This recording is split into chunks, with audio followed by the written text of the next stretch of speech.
Shalom, shalom. Blessed be Yahweh, our King. We thank the Most High God, King, for knowledge, wisdom, and understanding, the ability to praise His high and holy name in truth and in righteousness. Um, we thank the Most High King for all things and everything. We almost say hallelujah as we embark on this journey of praising the great King of the universe, Jehovah, and unto Him and only Him is all glory given, and unto Him and only Him do we bow down in praise, because He is worthy of all of our praises. And knowing that He's worthy of all of our praises, we only owe Him praise in all things that we do. His praise is not to be given to any other, for He is a jealous God, as He declared in times past. And today, as we witness it, that He's a jealous God because of the destruction that He's putting on the earth, that He's disseminating on the earth. We see that the Most High King is not playing with His creation, and that we must honor and respect Him in all of our endeavors. And we thank Yahweh King for our lives once again, the lives of our family, the lives of our loved ones. And it's imperative for us to keep this great King in mind, to keep Him in mind in all the things that we do, because we don't want to fall short before Him. We want to be righteous at all times, or seek for righteousness, because sometimes we do fall victim to temptations and different things that happen in the earth. But we give thanks to this great King for knowledge, wisdom, and understanding. I just wanted, I wanted to come on tonight because I haven't done this in a while. Usually, I used to be on Pal Talk.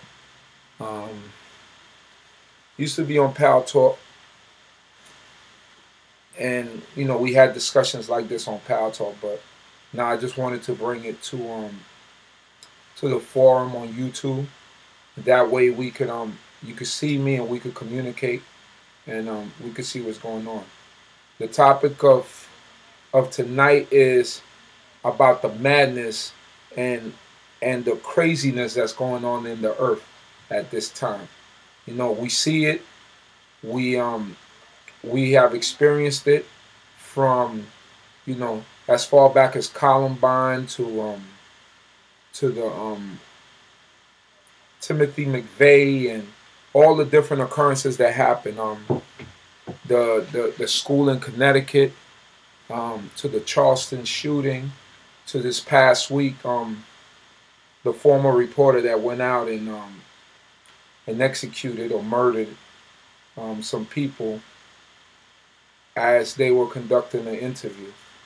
The cup of fury is being passed out. The Most High said He gave us the cup of fury to drink, and we were drunk because of it, and we staggered and we stammered because of the cup of fury. But He said will come a time when He will give that cup of fury to those who oppressed us. And we're going to go into that chapter in Isaiah chapter 51 soon. But I wanted to speak with everyone just a little about that. We have to begin to get tighter and get closer to the Most High King. Our understanding is being taken away because of the things that we partake of. There are many inventions. Some inventions are good. Some inventions are not that good. But the thing that we have to keep in mind is that the Most High King is first and foremost in all things. So we have to weigh things up. Do we want to forsake God's laws, statutes, and commandments for our own pleasure, or do we want to keep the Most High God statutes and commandments and forsake those things that might keep us at odds with the Creator of heaven and earth? Those are the questions that we got to ask ourselves, because there's many things that's going on that people are indulging in, that's costing us blessings, for all we know. That's costing us understanding, from the Creator. So we need to keep those things in mind. It's very, it's very important for us to realize that we can't do this by rote. We have to feel this. The law, you have to feel it. The law, you have to. It has to be in your inward parts. The law has to be an understanding that we live by day to day. We cannot do this by rote. It's an understanding that we have to feel. So we have a job to do. We have to teach God's people first and foremost. We have to set them in the way of righteousness. We have to set them in the way that the Most High God commanded us to be righteous before Him, and to be wholehearted like our father Abraham. So I thank the Most High God for this opportunity to be able to praise His name, to be able to bring forth wisdom, and hopefully I could enlighten some people to truth and to understanding and to wisdom. And hoping and praying that the words that I might say tonight might not fall on deaf ears, but that it will bring understanding.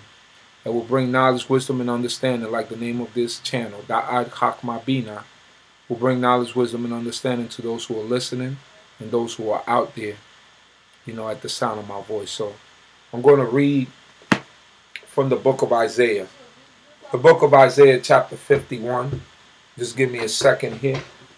The book of Isaiah, chapter 51 is, as we get from Isaiah chapter 40, we begin to see a different Isaiah. Historians call it the poetical Isaiah, or an Isaiah that is a little bit, he's speaking more metaphors or figuratively. There's a lot of things that if you don't break it down with understanding, will lead you astray and will make you think that Isaiah is talking about something else. When he's really talking about he's speaking about Israel, but he's speaking about Israel as if Israel is a man, a single man. And when you get to certain points in the chapters, then you realize, oh, he's speaking about the nation. So that's why there's a lot of confusion about certain chapters in Isaiah, like Isaiah 53, where people are giving that credit to something that is not, when the prophet Isaiah is speaking about the nation of Israel, when he speaks about certain things about the servant. We've been called servant throughout the whole book. We are the servants of the Most High God.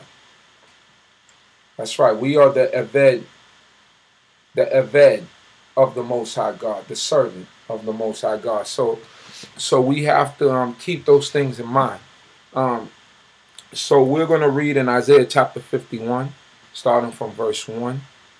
And it reads in this wise: Hearken to me, ye that follow after righteousness, ye that seek Yahweh.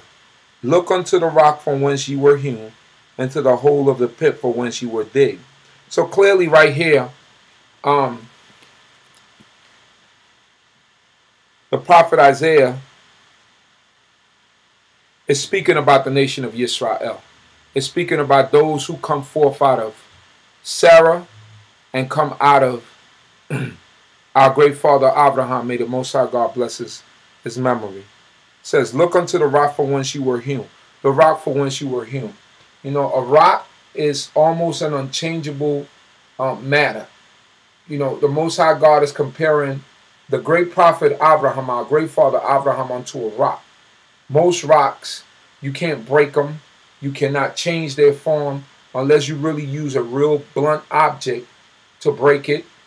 Some blunt force to break it. But it's comparing Abraham to a rock, and a rock is not easily changed in form, or is not easily put into any shape without it having work be done to it, and it has to be extreme work. So our father Abraham is compared unto a rock, which is like almost like an unchangeable matter. And the whole of the pit whence you were digged, you know, we came out. The nation came out of the womb of our great mother Sarah, who had thought that she could not have children anymore. And the Most High God blessed her at 90 years old to have a child by the name of Isaac. So the Most High God is telling us to look unto our parents, unto our forefathers, and use them as an example. Why? Because they are the epitome of what the nation should be. Sarah was a caring and a loving mother. Father Abraham was also caring and loving for his people. And first and foremost, he had the utmost respect to the creator of heaven and earth. And that was the most important thing. So the prophet Isaiah is telling us to look onto these two people as examples of how we should be, of what we should follow, of what we should aspire to be in life. It's easy to aspire to be like a no good person, right? It's easy to aspire to be like a rapper, or someone who's out there hustling, or someone, it's easy to do that because the world is filled with that. But today it's not as easy to try to follow someone who's striving to be righteous. And that's where we fall short sometimes as a people, because no one wants to follow the person. Well, not that no one, but most people don't want to follow those who are doing that which is right, because, it's like the square syndrome, that's the square. I don't want to do what the square is doing. But believe you me, when we follow the law, statutes, and commandments that the Most High God has left, it will make us have a better life. It will give us better understanding. It will give us the wisdom and knowledge that we need to get through in life. It will help us to navigate through those difficult periods of our lives. So we have to keep those things in mind. We have to always remember that. Remember Abraham and Sarah. Abraham had tests when he went down to Egypt. They took his wife. The Most High God told him to sacrifice his only son. All of these things came into play. That's why the Most High is telling us to look unto them, to look unto that man, because that man was great. He's a great example of faith, of righteousness, and of all those things that we need to carry on in our lives. Faith, righteousness, endurance, perseverance, not giving up. Those are all the attributes that our great father Abraham had, and that we should follow and keep in mind. We're going to move on. We're in the book of Isaiah chapter 51, verse 2. Look unto Abraham your father, and unto Sarah that bore you. For when he was but one, I called him, and I blessed him, and made him many. So when Abraham was but one, because he came out of Ur of the Chaldees, right? And he was just one man who had faith in the creator of heaven and earth. And he went out, and out of him, his name was changed from Abram to Abraham, which means father of many nations. And from him, the Most High God created great nations. The Ishmaelites came out of him. The children of Israel came out of him. And because of his faith and his trust in the creator of heaven and earth, the Most High God blessed him and caused him to multiply greatly. Caused him to multiply, and kept the promise that he did make with him, or the promise that he gave him, and multiplied him greatly.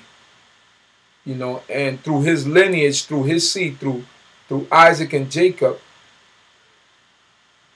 is how the great nation of Israel was formed. So he was blessed. You know, he truly indeed was blessed, because out of him came many. Verse 3. For Yahweh hath comforted Zion.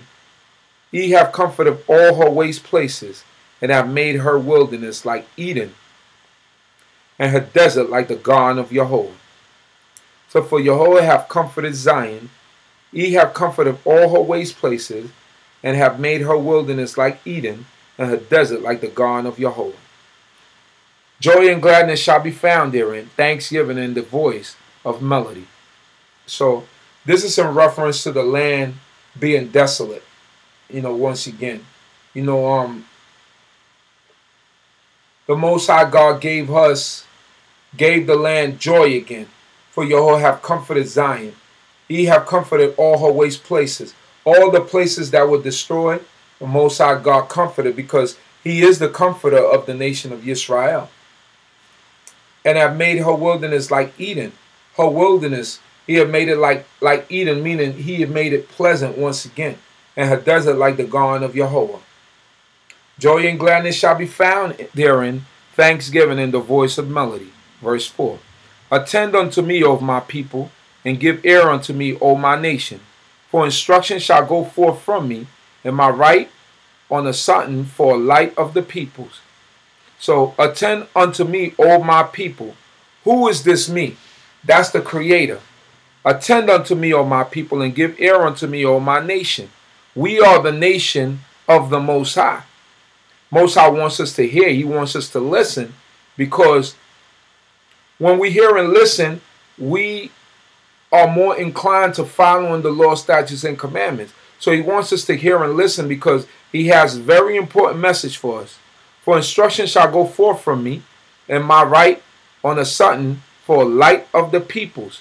That's right, his right on a sudden for a light of the people. The righteousness of the Most High will be a light to all of us, will enlighten us, will bring us to understanding.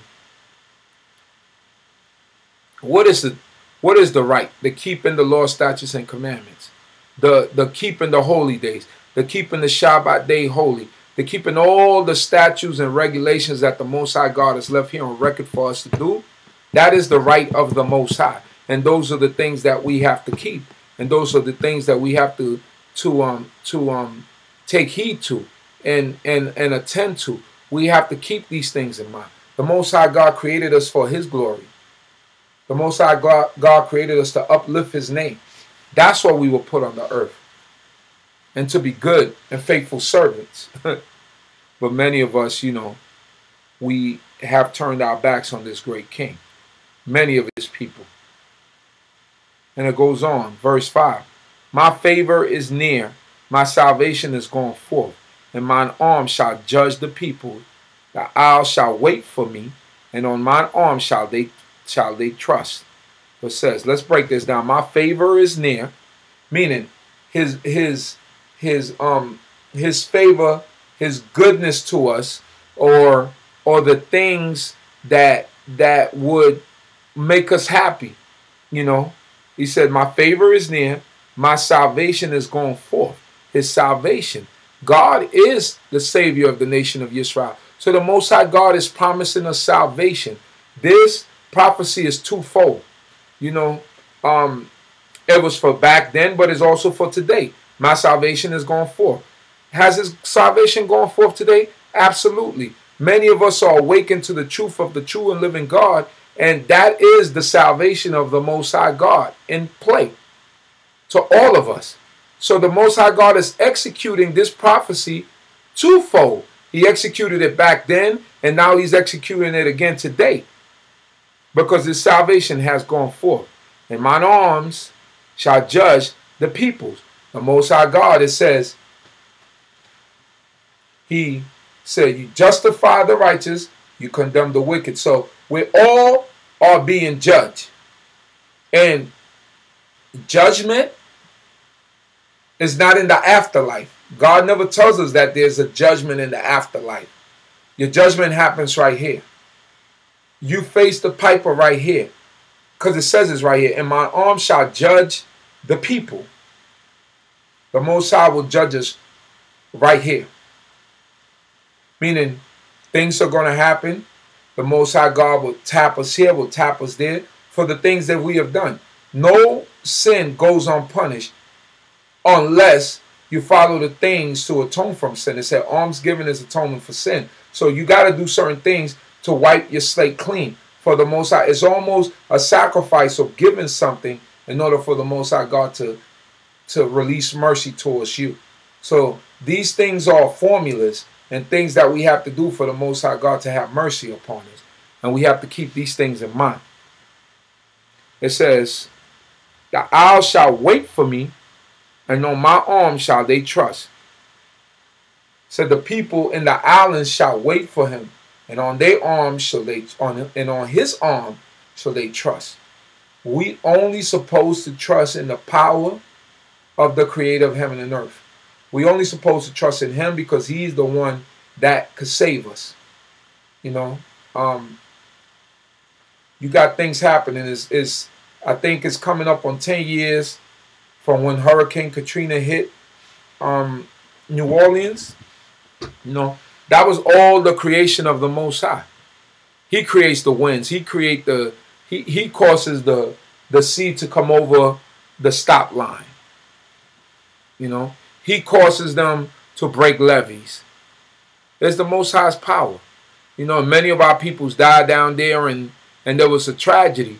But if it wasn't because of the Most High allowing it to happen, then it wouldn't happen if he didn't allow it.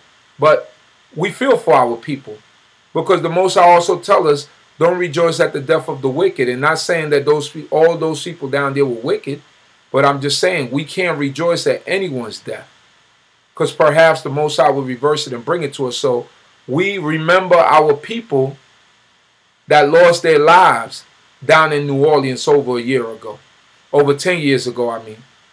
And our prayers and our hearts are with those people who continue to suffer and still can't build their homes, and the local state government is giving them a hard time in order to build their homes, and the insurance companies that you've been paying insurance for 40 years and 30 years, and they tell you that you're not covered for what happened. You know, so you can't build your house back up. And how a land grab is happening and people went down there and they gentrified, you know, the Ninth Ward and all these different places down in New Orleans. And they took away property from people because people abandoned, because the insurance companies didn't give the people the money to build their houses. So now it becomes eminent domain.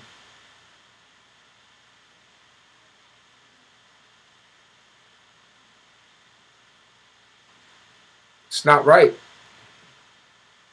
It's not right. But this is all part of the Most High God's punishment to us, and the things that the Most High God has in mind and in line for us. And it reads on. Verse 6. Lift up your eyes to the heavens and look upon the earth beneath. For the heavens shall vanish away like smoke, and the earth shall wax old like a garment. And they that dwell therein shall die in like manner. But my salvation shall be forever, and my favor shall not be abolished. So the Most High God said, lift up your eyes to the heavens and look upon the earth beneath. For the heavens shall vanish away like smoke, and the earth shall wax old like a garment. And they that dwell therein shall die in like manner, but my salvation shall be forever. So the Most High God's salvation is something that's forever. The Most High God's salvation, as long as you repent in sincereness of heart, the Most High God's salvation is always there for the nation of Israel. And we must want the salvation in order to receive the salvation. We must seek the Most High God in order to receive that salvation. So it's not far-fetched. It's not anything that's far-fetched. We have to live within a certain realm to receive that salvation. And we could do it. You know, we already have started to to receive God's salvation and His mercy, because He's a merciful God. So we just keep those things in mind. So although all these things wax old, the Most High God's salvation is always there. So, like one of the elders always said, once you have life, once you're breathing, you still have a chance for salvation and for repentance and for mercy. And we thank the Most High God for being that merciful God to all of us. And it reads on and it says, "Hearken unto me, ye that know righteousness, the people in whose heart is my law. Fear ye not the taunt of men, neither be ye dismayed at their revilings. For the moth shall eat them up like a garment, and the worm shall eat them like wool. But my favor shall be forever, and my salvation unto all generations. Say, hearken unto me, ye that know righteousness." So that's us, the ones who are striving to do that which is right. Right? The ones who are striving, because I wouldn't say that we are all completely righteous. We make mistakes. We stumble along the way. We are not perfect. Shalom, Shabbat Shalom, Harvardia. Blessing to see you. And whoever else is joining in, Shabbat Shalom to all of you. But yes, you know, righteousness, it says, hearken unto me, ye that know righteousness, the people in whose heart is my Lord. That's us. You know, we know righteousness. Now, it's one thing if we are completely practicing in that righteousness. You know, sometimes we waver, but that's man. That's how man is. You know, and we strive for righteousness at all times. And we hope that the Most High God will grant us peace and striving for that righteousness. But we are the people in whose heart is the laws of the Most High God. Whether we do it at 100% or not, we are those people. Because we come back and understanding and knowing that we are the nation of Israel and that we serve this true and living God. So fear ye not the taunt of men, neither be ye dismayed at their revilings. So don't fear the taunt of men. You know, people look at you, especially, you know, the youth that go to school. You know, people look at you, look at our daughters with their long skirts. They look at your zitziot. They look at all the things you keep, all the things that you wear, and they try to make you feel small. But you know, it's about having a self-pride about yourself and about what you're about. You know, no one could make you feel small about something that you love and you care. You know, so we have to be strong and resilient when it comes to this. You know, we have to understand that God has our back. The Most High God has our back. And if He has our back, that we should have fear of nothing. So don't be dismayed at their revilings, that they putting you down and talking bad about you, or saying this or saying that about what lifestyle you're living, because you know that your lifestyle is a supreme lifestyle and it's blessed of the Most High God.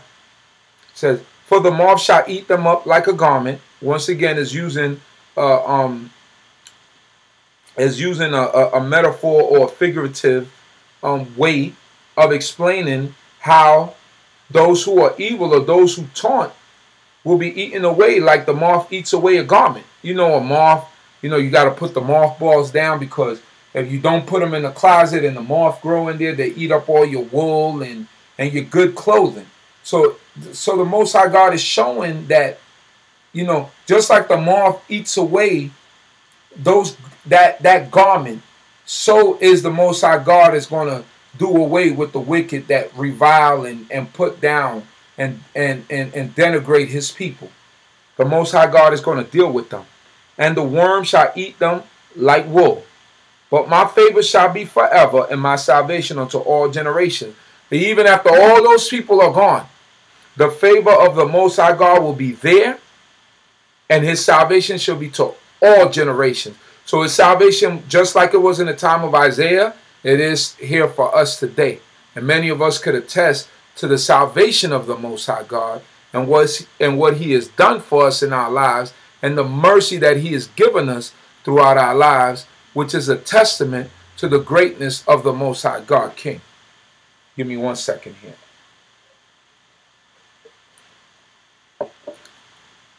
Verse 9. It reads, Awake, awake, put on strength, O arm of Yahweh. Awake, as in the days of old, the generations of ancient times. So the prophet is imploring the Most High God. He said, Awake, awake, put on strength, O arm of the Most High God, awake, as in the days of old. So it's like a symbol. You know, the arm of the Most High God is what split the Red Sea. It's what did all these great things in the sight of the sight of the children of Israel. So now the prophet Isaiah is asking, you know, the Most High God to awaken his arm, as in the generations of ancient times. That's in the time of Egypt, when people came up against us that hated us, and the Most High God put a stop to them. So he's asking the Most High God to awaken his arm. Art thou not it that hew Rahab in pieces, that pierced the dragon? Yeah. You know, all these things that the Most High God had done. You know, Most High God took care of our enemies. He destroyed our enemies, and he destroyed all those people who hated us. And all those people that hated us, the Most High God dealt with them accordingly. You know, we often underestimate the power of the Most High God. But if we as his people, just put our whole trust in him, he would definitely be there for us. But we have to have a true trust, not a fake trust, you know, not a wishy-washy trust. Not a wishy-washy trust. Our trust has to be strong. Our trust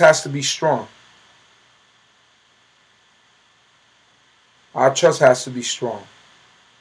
We have to be trustworthy, and we also have to be trustful of the Most High God.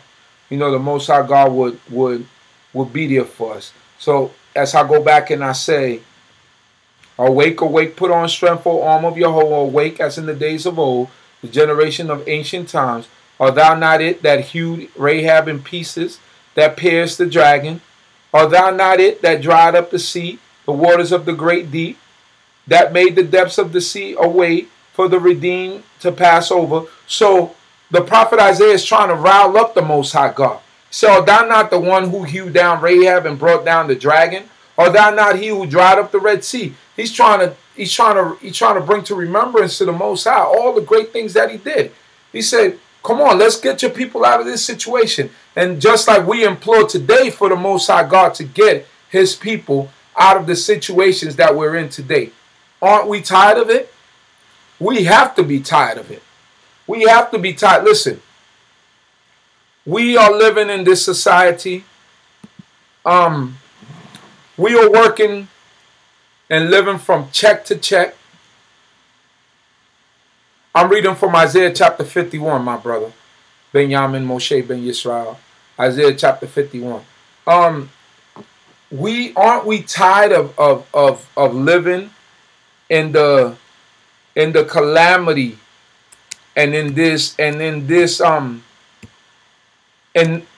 place where they only make it possible for you to live from check to check?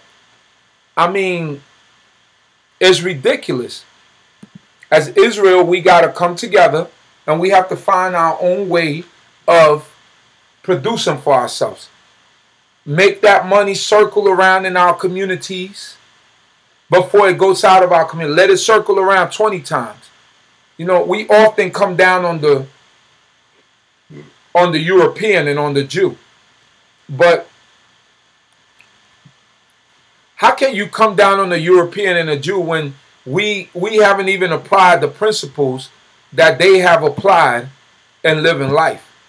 They have the blueprint for us, and we refuse to follow it because the problem within the Israelite community is the lack of trust that we have for one another. You know, someone opens up a daycare or a school. Well, I'm not going to send my child there because of thus and thus and thus. These things are bad. In order for us to grow as a nation, we have to have trust of one another.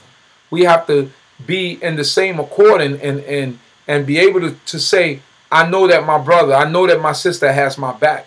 But the problem with us is that we don't believe that and we don't trust in that. So therefore, we go left and we begin to bicker and fight and argue with each other and start to find fault in each and every one of us, when that's not what the law is about. The law is about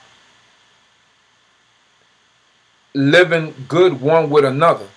Yes, we have statutes, we have judgments, but the bare essence of the laws of God is how to live good one with another. Because the Most High God tells you, he says, if you see your brother, his ox is under his burden, or his ass is under the burden, and you see him by the road or by the wayside, and even if he's your enemy, you have to help him. Now, I didn't say that. The Most High God said it. Said, even if he is your enemy, you have to help him. So how much of an enemy can we really be to one another if the Most High God tells us that we have to help our enemy? So these are things that we have to keep in mind, the understanding that we have to keep in our thoughts, and the things that we have to keep so that the Most High God would be with us and that he will protect us and guide us. And it reads and it says, we're in the book of Isaiah chapter 51. We're in verse 11.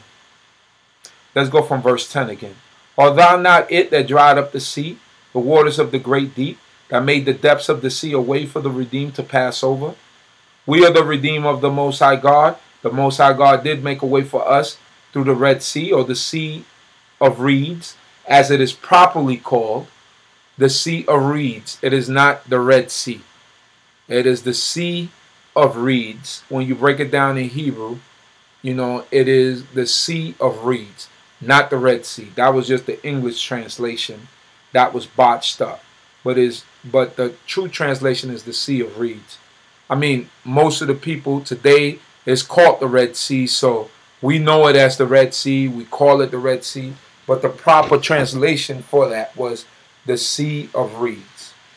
And the ransom of Yahweh shall return and come with singing unto Zion, and everlasting joy shall be upon their heads, and they shall obtain gladness and joy, and sorrow and sighing shall flee away. So the Most High God is showing us a future, you know, a promise of a peaceful future and a happy future.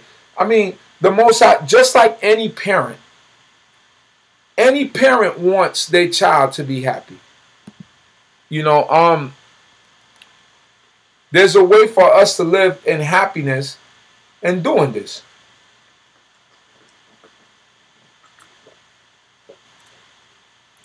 We just have to find it, you know. Some of us, you know, it's like you dread coming to worship the Most High God or to give him praises.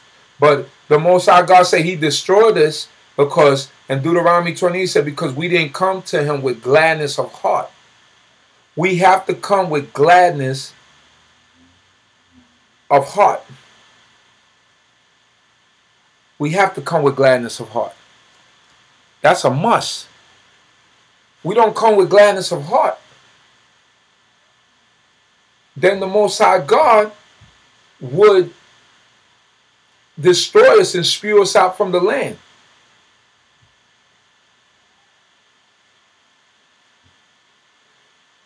So of Rome put the end of Jewish states, and Jerusalem temple was destroyed in 65 to 70 AD. How come in 1948 that Jerusalem was being rebuilt?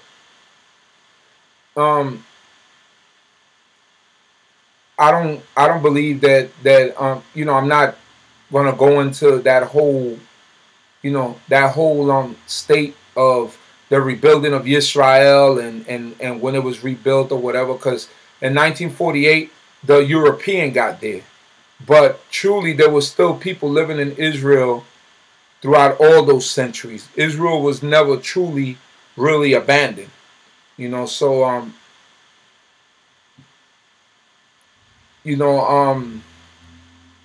I'm not sure exactly where that question is coming from, and I'm not really understanding it at this point, because I was just speaking about the redemption of the Most High God for His people, and us said and us returning, or the Most High showing His greatness or His salvation that He has given to His people for years. So I'm not Benjamin. I'm not sure exactly what is it that you're asking, but I'll go on with the lesson. And I'm glad that everyone is here, and the ones that are here watching, that the Most High God will bless you. Um, so you might want to rephrase the question, or show me in reference to what you're asking the question, because maybe it was a statement that I made that I might have forgotten. But yeah, we'll move on with the lesson. Verse 12. It says, no, let's go back to 11, the middle of 11. It says, oh, the beginning of 11, and the ransom of Yahweh shall return, which is us, the nation of Israel, and come with singing unto Zion. And we shall come to singing unto Zion with happiness. You know, this is part of it, of praising the great King, that we sing and we praise His name, you know. And everlasting joy shall be upon their heads, and they shall obtain gladness and joy, and sorrow and sighing shall flee away. So we supposed to have gladness and joy when we serve this great King. Everything is not rah-rah. We supposed to praise with the timbrel and the harp and do all those things. This is commanded for us to do. The Most High God told, you know, Moses, when he wanted the people to remember certain things, he put it in a song. David got a whole book in the Tanakh, you know, that he wrote, Asaph wrote. You know, these are all songs of love to the Most High God. So we got to keep these things in mind. And it goes on and it says, verse 12, I, even I, am he that comforteth you. Who art thou that thou art afraid of a man that shall die, and of the Son of Man that shall be made as grass? So God is the comforter, not man. The Most High King is the comforter, not man.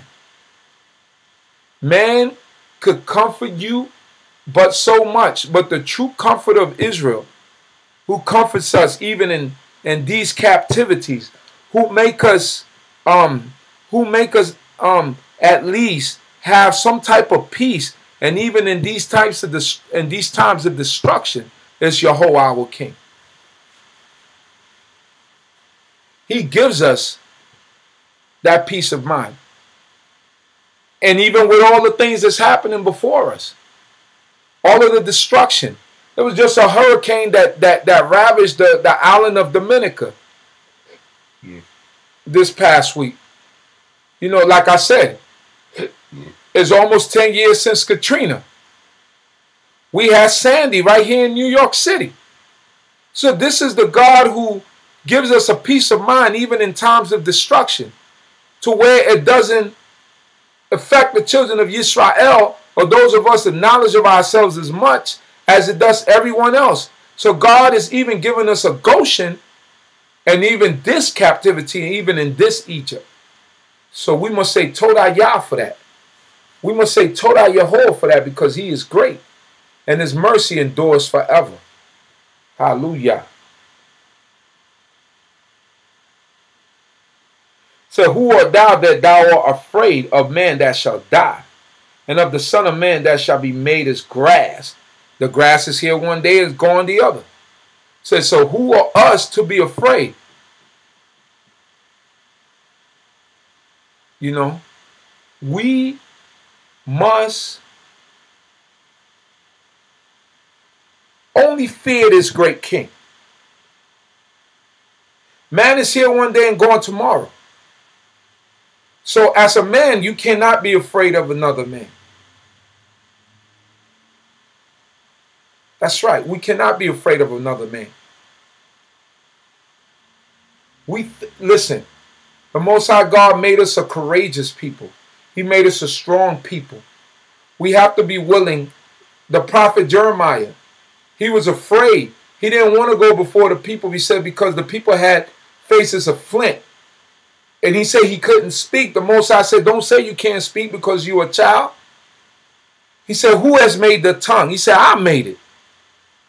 He said he took the coals and put it in his mouth and blessed his lips and made them pure so he could go out and talk to these people. And he got ridiculed, he got punched, he got kicked, he got stomped, all the things that would happen to a prophet of the Most High God.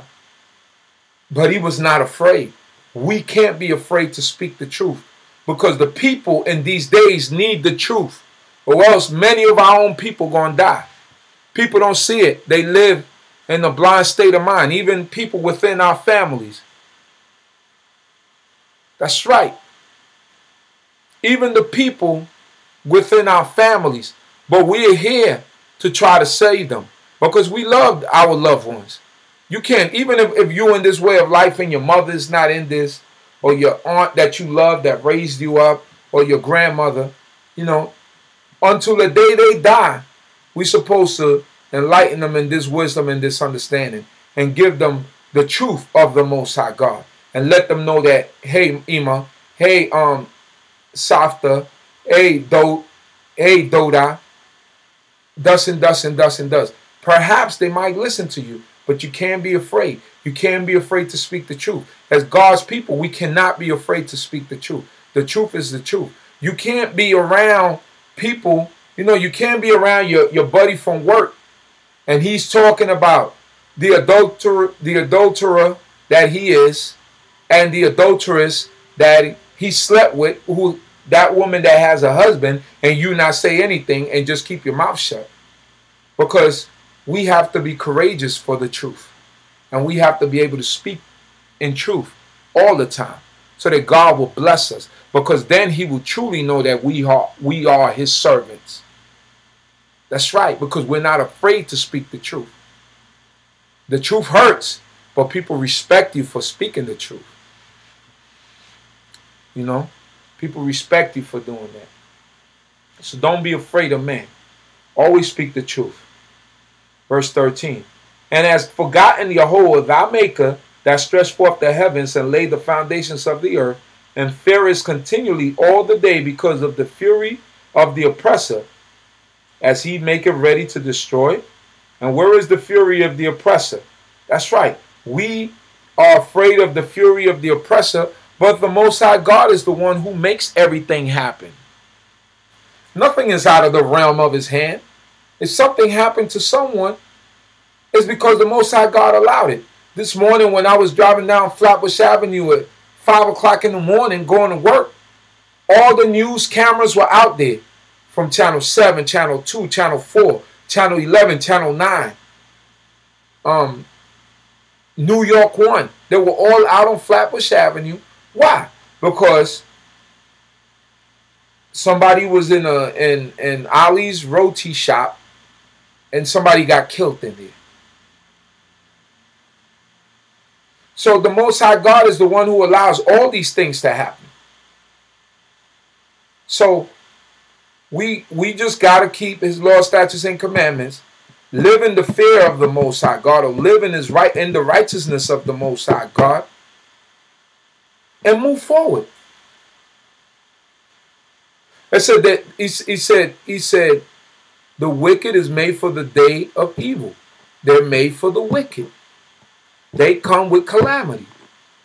You know, you keep going and you keep testing the Most High God. You keep testing the Most High God. Eventually, he's going to catch up to you. So we don't tempt God. We don't tempt this great king.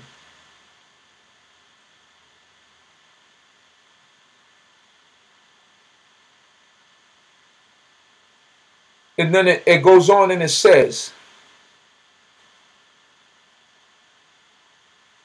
verse 13, and have forgotten Jehovah thy maker that stretched forth the heavens and laid the foundations of the earth, and fares continually all the day because of the fury of the oppressor, as he maketh ready to destroy.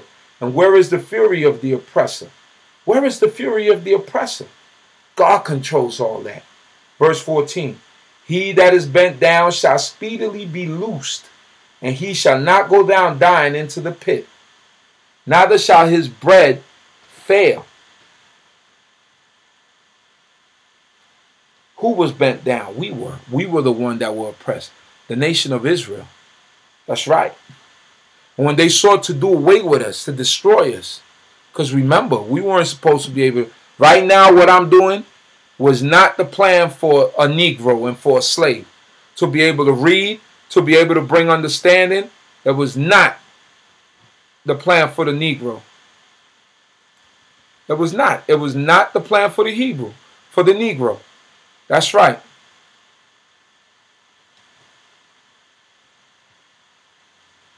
That's right. It was not for the Negro. Shabbat Shalom, Hebrew woman too. May the Most High God bless you. But it was not for the Negro. It was not for the Negro. We were not supposed to be able to do what I'm doing right now. But the Most High God said, he that is bent down shall speedily be loose. We will lose from the bondage of these people, although we are still in captivity. But now we're returning back and we're gaining back our form. Said, and he shall not go down dying into the pit. Said, no more shall we go down dying into the pit, neither shall his bread fail.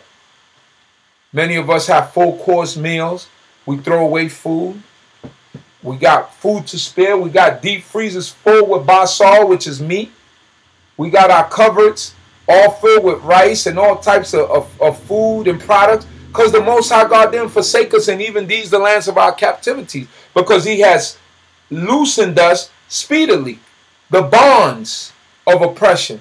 Because once we have understanding of this, then we begin to take off the shackles, the mental shackles, the physical shackles, and we begin to live a free life. Although we are still in captivity, but we begin to live a free life. Understand what I'm saying, people. Why it's a free life? Because we have understanding of this great king. And that can't be denied to us, because we have knowledge of him and he protects us no matter what we go through. So we must say hallelujah. Blessed be the name of this great king, Yehovah Zebaoth. It says, and I'll continue and read. Verse 15. For I am Yehovah thy God, who stirred up the sea, that the waves thereof roar. Yehovah of hosts is his name. Let's examine that. I just finished talking about as the 10th year anniversary of Hurricane Katrina. You know, like I said, in Dominica, it's a Hurricane Erica. They named the hurricanes in the hurricane season. Destroyed people. Killed people. When you had in right now, you have in the West Coast in Washington, acres of land burning. California stay burning. These are all the hosts of the Most High. When he brings mudslides and destructions, these are all the hosts of the Most High. These are his armies. And it says Yehovah of hosts is his name. He has so many attributes that he could be called by. Yehovah of hosts, Yehovah of armies. So who stirred up the sea, that the waves thereof roar? Who can stop it? They build levees, he go right over it. You build a levee that's 10 feet tall, he create a wave that's 20 feet tall, double the levee. So can you really stop the strength and the power of the Most High God? No. Because he lets you know that you can't stop him. So we have to be so thankful to this great king. We have to be so understanding and thanking him for all the things that he does for us, because he's great to us. And unto him, I will continue to say this, is all glory due. And unto him It's all glory given. Hallelujah. Let us move on. Verse 16. And I have put my words in thy mouth, and I have covered thee in the shadow of my hand, that I may plant the heavens and lay the foundations of the earth, and say unto Zion, thou art my people. Jehovah said, and I have put my word in thy mouth, and I have covered thee in the shadow of my hand, that I may plant the heavens and lay the foundations of the earth, and say unto Zion, thou art my people. Most I put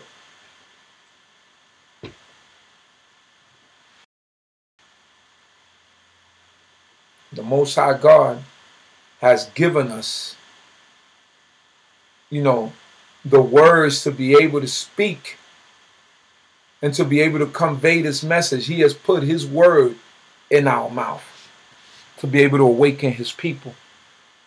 We have to take heed to all of this. When we are all prophets. The Most High God said we are a nation of priests. So we have to keep these things in perspective, and we have to keep these things in mind.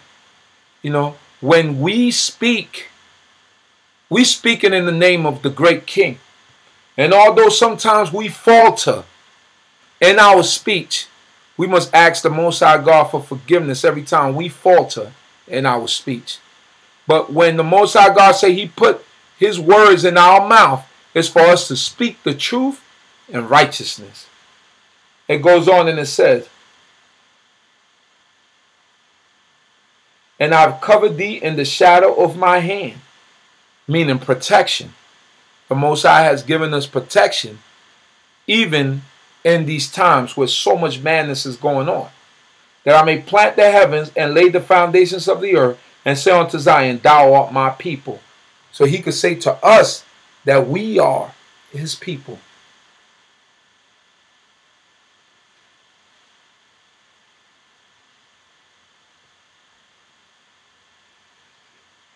Verse 17. Awake, stand up, O Jerusalem, that has drunk at the hand of Jehovah the cup of his fury. So now the Most High God is awakening us because we drank the cup of his fury. What is the cup of his fury? The cup of Jehovah's fury is what caused us to end up in the shores of this Western Hemisphere and in the islands and scattered in the four corners of the earth. Because the Most High God was angry with us because of the way that we carried ourselves and the way that we acted towards him. So the Most High God booted us out the land, sent us to serve all the people over there in Europe, and then he booted us out completely, sent us all into Africa, into the West Coast, and we ended up in the islands and in the Americas. This is where we're at now. Many of us are at now. We have this misconception that, like Israelites in North America are like the cream of the crop. There's so many more of us down in South America and Brazil. So many more of our people that are down there. So it's not about, and in some accounts, their slavery was much harsh than the ones of the people here in North America. So we can't think so much of ourselves and think that we are the epitome of all Israel, because we got the Most High scattered us all over the earth. But the cup of that fury was what they did to us and the things that they continue to do to us. The cup of the fury is a man runs away from the cop in South Carolina. He gets shot in his back, murdered at gunpoint. Someone catches it on video, on camera. And if that person didn't have it on camera, that cop was going to frame that brother, put that taser in that brother's hand, and say that he attacked him with the taser, that brother attacked him with the taser. You know, the cup of his fury is someone goes into a church in Charleston, North Carolina, and murders 9 people. A white supremacist goes in there and murders 9 people. Cup of his fury, the beating that Rodney King got. Cup of his fury. Those of you that might could remember that far back. You know, Amadou Diallo, Sean Bell. This is the cup of his fury. All the things that the Most High God put us through. From slavery to the annihilation of the black man, incarceration, incarcerating the mass population of black men out here in America. America by itself has more prisoners than about 10 European countries combined. No one incarcerates people more than the United States of America. And you know who is the highest percentage of incarcerated people in the United States of America? Us blacks and our brothers who they call Latinos. Yeah. We make up the highest percentage of those who are incarcerated. Yes, the little 12-year-old boy from I believe he's from Ohio. Forgot about that. A cup of his fury. Y'all could type it in. Type in what y'all remember, because I forgot many. I just gave you what came to my mind. But that's the cup of his fury. And then it reads on and it says, thou hast drunken even the cup of staggering and drank it. It said we drank it. We didn't, you know, you get a bottle of wine, you might get a glass, and then you share with everyone. So we drank it. We drank it until we got, excuse my language, we got pissy drunk. Till we were staggering. We drank it to the bottom. That's right. We drank it to the bottom, like to when it was the dregs, when it was the residue at the bottom. We drank all of that. We drank it till we were staggering, till we were impaired, to where we couldn't walk straight, to where our judgment was gone and our decision making was way out of this world. That's where we drank it to. That's amazing. Then it goes on and it says, 18, verse 18. Isaiah 51, verse 18. There is none to guide her among all the sons whom she has brought forth. Neither is there any that taketh her by the hand of all the sons that she had brought up. So there's no one there. None of the nations that came forth from us was there to help us. Nobody is there to help us out. You know, you got a buddy, you know, that he gets drunk. You might be out in a bar. You might be out somewhere. You might be out in a house party. He gets drunk. And you know he's not that type of fella. He's not that type of person. So you watch over him. You care for him. You know, you make sure he gets home safe. You drive him home. You walk him up to the house. You darn near put him in bed. You know, because that's the care that you have for him, because he's your buddy. You know, all right, he got drunk. He might have had one too many, but you're going to make sure that nothing happens to him. It said, the Most High God has given us the example that there was no one there. That buddy wasn't there for us. Nobody was there to make sure that we was okay. Only the salvation and the mercy of the Most High caused us to be okay.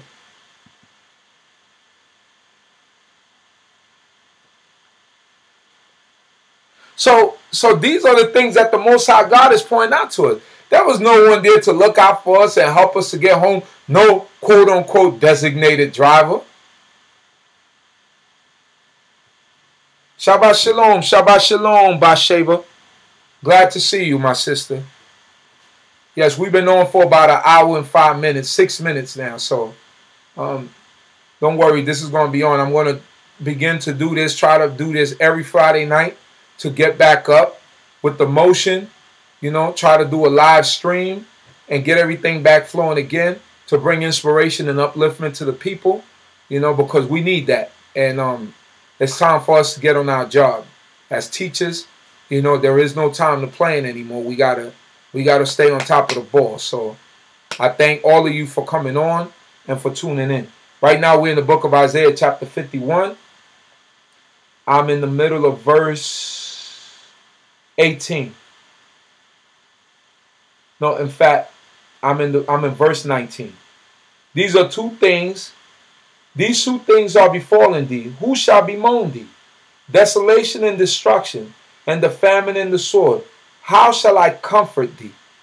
Most High God is asking that question. Who shall bemoan you? How shall I comfort thee? In other words, the Most High God said there is no one else there for us except Him. He is our salvation. This is the main point of this chapter, you know. That God is the only one that's there for us. Jehovah is the only one that's there for us.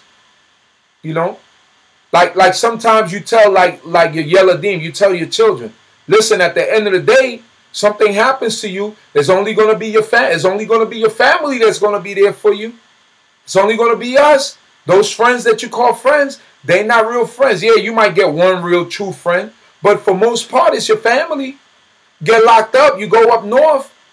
Guess who comes and see you? Your friends don't make that trek. Your family do, your mama, your daddy. That's who make that trek. So the Most High God is showing us that family first. Hey, listen, who gonna bemoan you? Who gonna cry for you? I'm the one who hurts. No one else does. Those other nations don't hurt. You follow their way willingly, but they don't hurt when something happens to you. I hurt. So the Most High God is breaking it down in a human aspect so that we could understand it, because we truly can't understand the Most High God. So He breaks it down in a simple form so for us to understand and be able to digest it and be able to take it in and do what we have to do.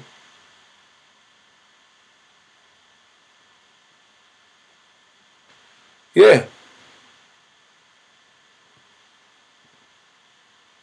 Here we go. And it writes, and it goes down, and it says, verse 20, Thy sons have fainted.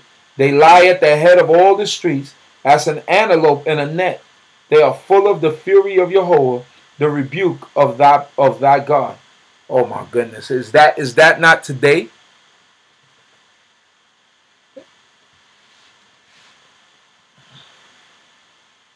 Listen.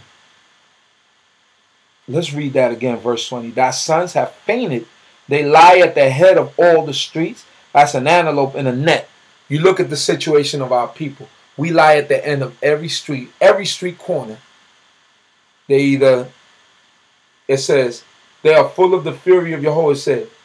It said, thy sons have fainted. You got the drugs that has destroyed our men and our women. You have the alcoholism that has destroyed us. You have the diseases that have destroyed us. The drug selling, the prostitution. All these things are at the end of every street corner, and we could see it. This is true prophecy that's happening right now. Can't be denied. Look at our young men. Listen, the system is so corrupt. Let me tell you something. Let's example here in New York City. You could jump a turnstile, right? You don't pay your fare to get into the subway. Young man, you jump a turnstile. You get a summons. You don't go pay that summons. Next time they see you, they stop you. They ask you for ID. You give them your ID. They run your name. Oh, you have a warrant for your arrest. You get a warrant. You have a warrant, so they take you in. They process you. It's all a system, because in reality, it's all for them to get your fingerprints and to get your mug shots. So they run you through the system. But since it's not a felony or it's not anything, you go see the judge dismisses it, but now they have your mug shot. They have your fingerprints. Now someone sits down, a robbery happened. All this gentrification happening in the community and in the neighborhood. So you live in this neighborhood. So now somebody of another race moves in, and now they're in your neighborhood. Their iPhone got stolen from them, got snatched out of their hands. They didn't really see the person, or they thought they saw somebody, and now they show them pictures, a picture lineup, and that person points you out because to them all black people look the same. So now here you come. They come to your house. They pick you up. They said you robbed somebody.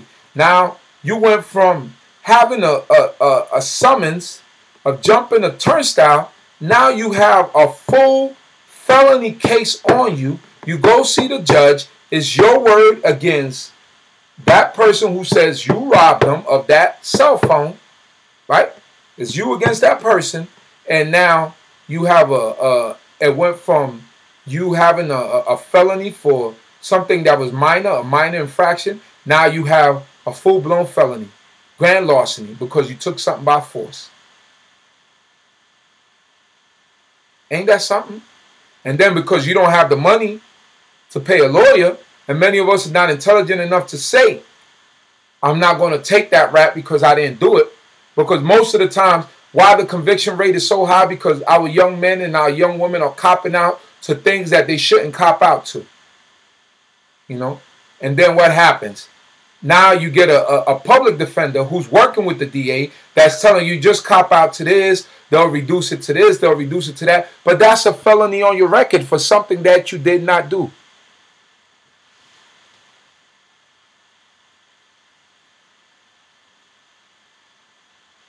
Listen, we have to be careful. It's all part of the system. They want to put us through the system. They want to get our fingerprints. They want to keep us on file. They want to keep us in check. What do you think the arrest rate is so high? What do you think they mess with young men so much? So many of our young men, you know, and then you have that iCard. You know, that iCard is detrimental because you don't even know someone pointed you out for something, but you accused of something that you didn't do. You accused of robbery, of assault with a deadly weapon, and you was working somewhere. But now you have to prove your innocence. You have to go through all of that, or else that's going to stick on you. Because the system is not made out for us. Brothers and sisters, the system is not made out for us. I'm telling you. And it goes on and it says,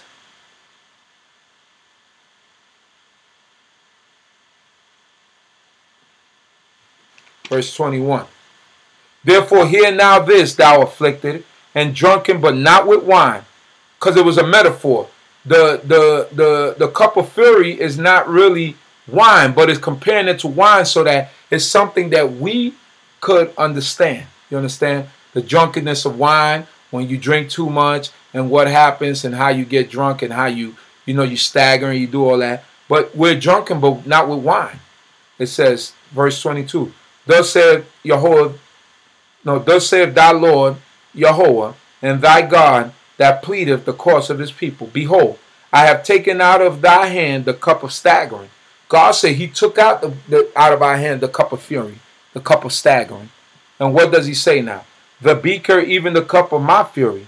Thou shalt no more drink it again, and I'll put it into the hand of them that afflict thee, that have said to thy soul, bow down, that we may go over, and thou hast laid thy back as the ground, and as the street to them that go over.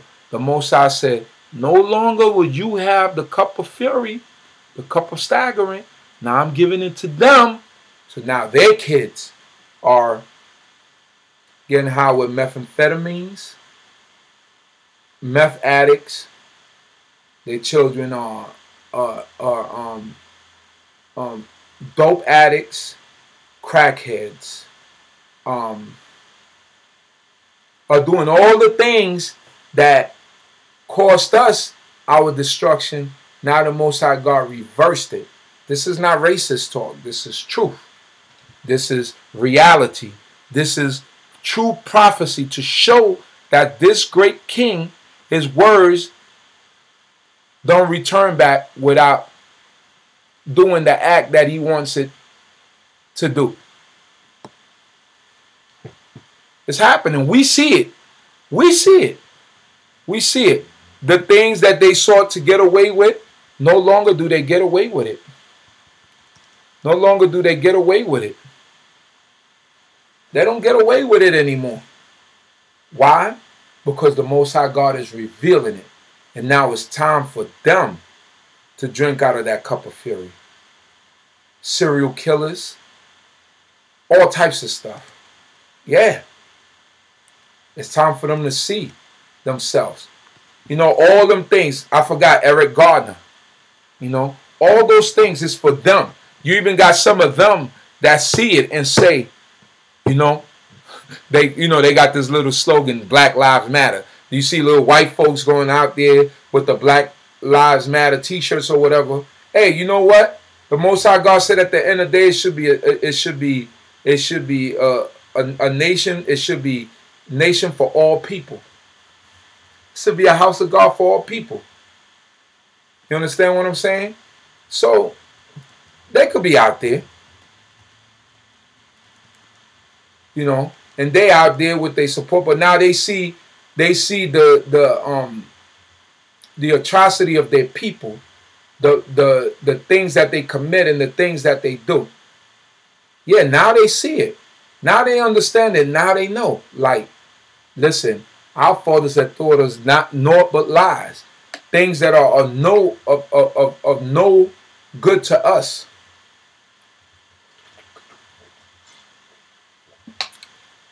They see it now. They understand it now. You know, as the name, in my concluding remarks, I just want to say this. Stay humble, fear God, and keep His commandments, for that is the whole duty of man, woman, and children. Don't forget your great King. Always keep Him in mind, keep Him in thought, keep Him in prayer. Always give Him and Him alone the praise that's due unto His name. And never give up on this great King. That is one of the greatest mistakes that we make as Israelites. We give up on our great King. And we cannot give up on this great King, because He doesn't give up on us. And when you least expect it is when He's there for you. And you know what? And He's always there for you. He's always there for us. So I leave you with those words. May the Most High God bless you. May the Most High God bless all of you that came into this room today. Havardia, Brother Benjamin Moshe Ben Yisrael, Hebrew Woman 2, and Sister Bathsheba. All of you that are in the room today, may the Most High God bless you. You know, I've been on for about an hour and 20 minutes. Next time, I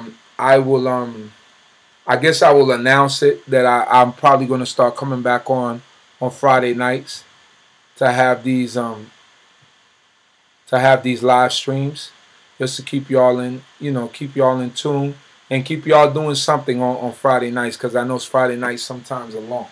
So at this time, hoping and praying that the Most High God will bless you all. You know, hoping and praying that your whole King will be with you all, protect you and guide you, and be with the entire nation of Israel, wherever we are scattered in the four corners of the earth, that the Most High God would hear our prayers. I hope that the stream was good. You know, if the stream was good, give it a thumbs up. You know, remember to subscribe to the channel, and remember to keep us in mind, you know, when it comes to donations and stuff like that, because, you know, tomorrow we also will be streaming on Shabbat from 10:30.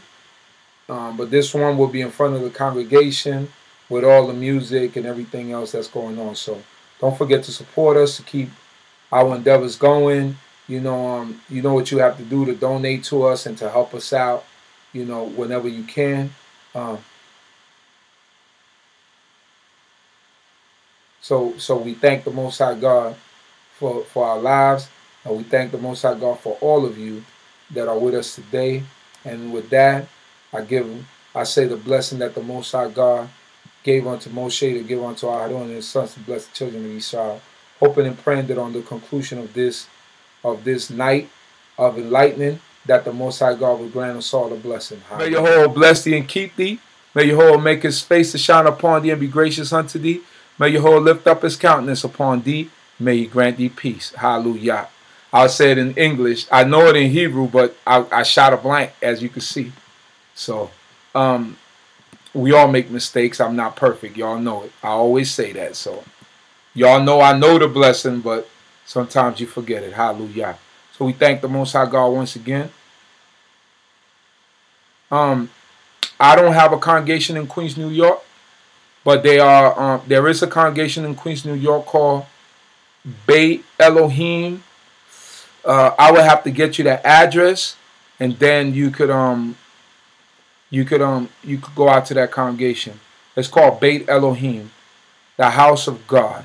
It's called. So I got if you're back with us next week, I'll get you that address, and I'll put it up here so that you'll be able to attend that congregation and have a good time. Hallelujah. Shalom, shalom. May the Most High God, King of the universe, bless us all. Hallelujah.